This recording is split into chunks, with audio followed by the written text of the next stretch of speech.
بسم اللہ الرحمن الرحیم۔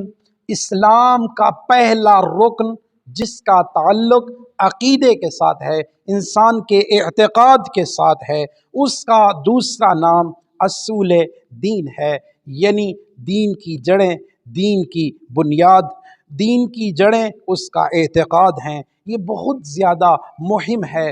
عمل سے پہلے عقیدے کا صحیح ہونا بہت زیادہ ضروری ہے۔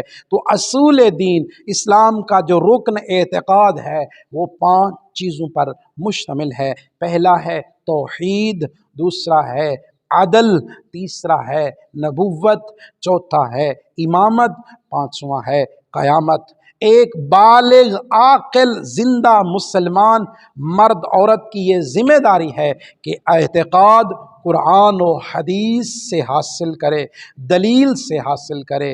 اگر کوئی انسان اپنا عقیدہ بغیر دلیل کے قائم کر لیتا ہے، اس کے پاس کوئی حدیث موجود نہیں ہے، قرآن کی کوئی آیت موجود نہیں ہے، تو یہ عقیدہ باطل عقیدہ ہے۔ اگر کوئی انسان اس کے اوپر زندگی گزار کے جاتا ہے تو اس خسارے میں ہے، وہ گھاٹا اٹھانے والوں میں ہے۔ اللہ تعالی ہمیں عقیدہ دلیل کے ساتھ اپنانے کی توفیق نصیب فرمائے۔